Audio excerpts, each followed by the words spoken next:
Chapter 3. I'm hungry. Or maybe he's hungry. I don't know. I just feel hungry. That's not the point. It just makes writing hard. Thinking hard. I'm having trouble staying in my head. Not sure that makes sense. I'll be honest. That last bit about my ma and grandpa in my room, that was like I was telling someone else's story for a moment. Was that my story? Remember, the 5 senses.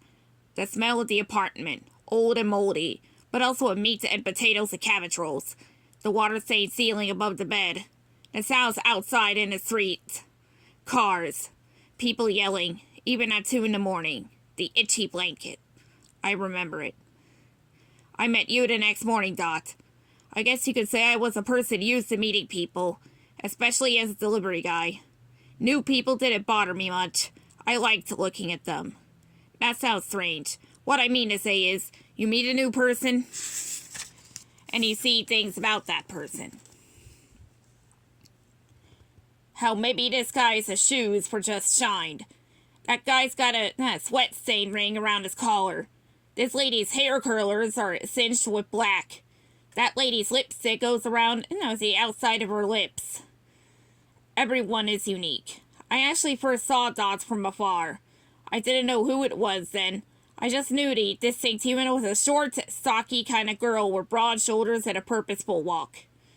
She was probably around my age, with sweaty, dirty blonde hair that was already falling out of its curls first thing in the morning. Her large cat's-eyes glasses seemed a little too big for her face.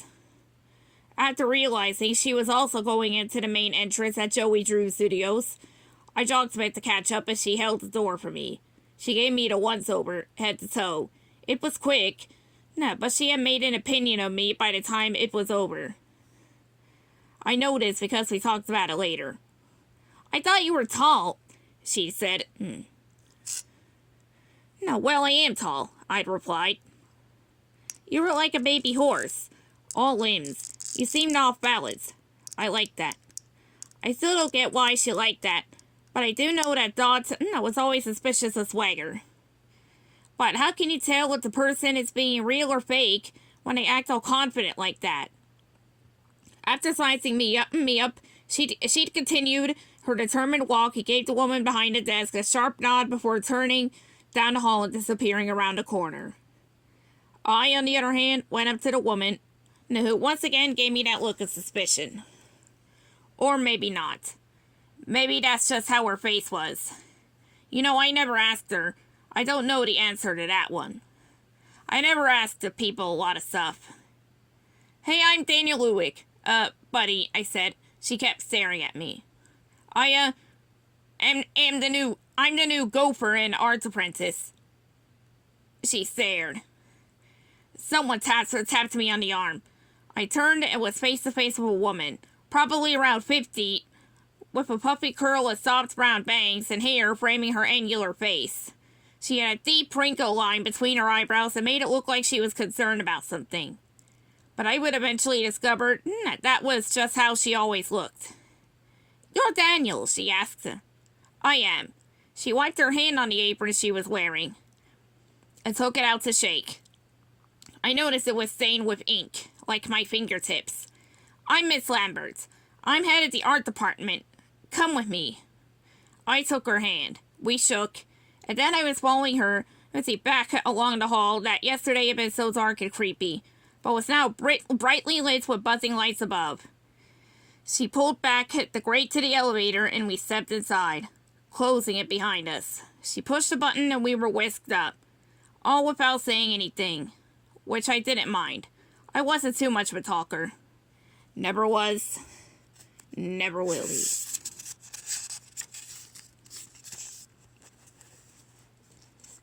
Definitely never will be.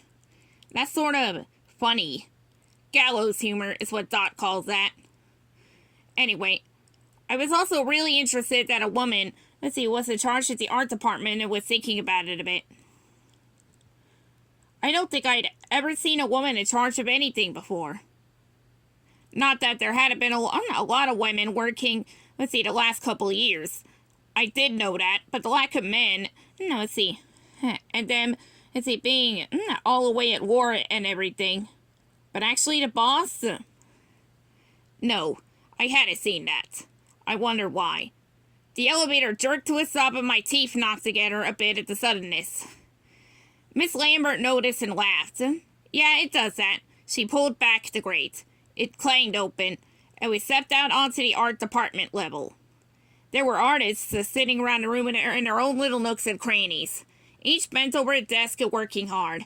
Each space was decorated with drawings and photographs. There was an organized chaos to it that I liked. It was also very quiet. I'd done enough deliveries to offices to know about the hum of conversation and the clicking of typewriters. It was like the sound of the city that way. A background white noise, almost comforting. But here the only sound I could really focus on was the scratching of pen on paper. It made me feel like any sound I made would be distracting. Like even my breath was a bit too loud. Like maybe I shouldn't be breathing. Miss Lambert didn't feel the same way. Hey, can I get everyone's attention? She called out loudly. Heads popped up. Eyes blinked in our direction. One guy sitting by the window took off his glasses, wiped them, and put them back on again. This is Daniel Lewick, she said. Buddy, I corrected her. She looked at me. People call me Buddy. Okay, this is Buddy. He's our new gopher. Didn't Joey put a freeze on new hires? Asked the guy at the windows. Miss Lambert shrugged. He's the one who hired Buddy.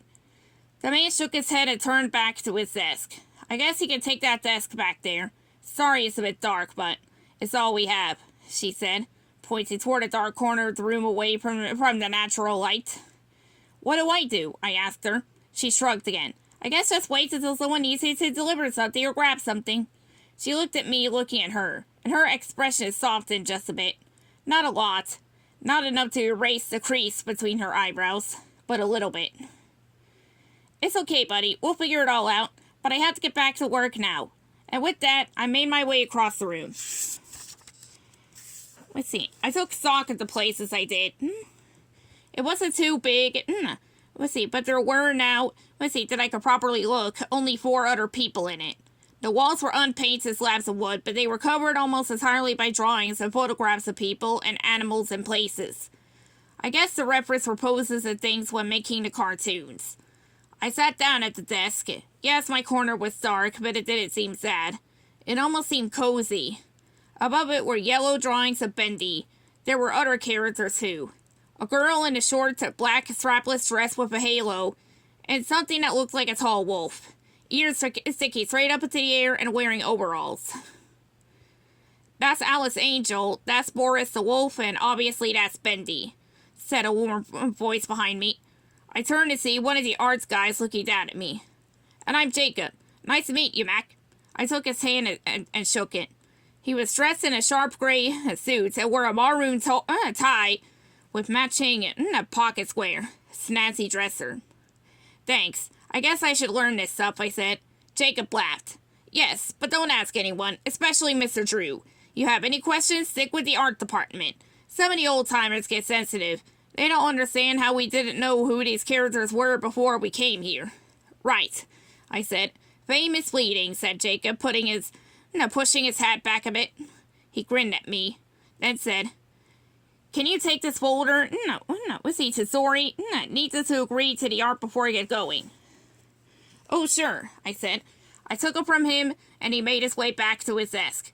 I turned back to look at mine, thinking about what he'd said. The wood was worn, from years of use, darkened in some areas, stained from ink spills. I could also see someone had carved into the soft wood itself a couple of funny-looking eyes, Alice's halo, and just down toward the edge of the desk, a name. But it didn't look the same as the others.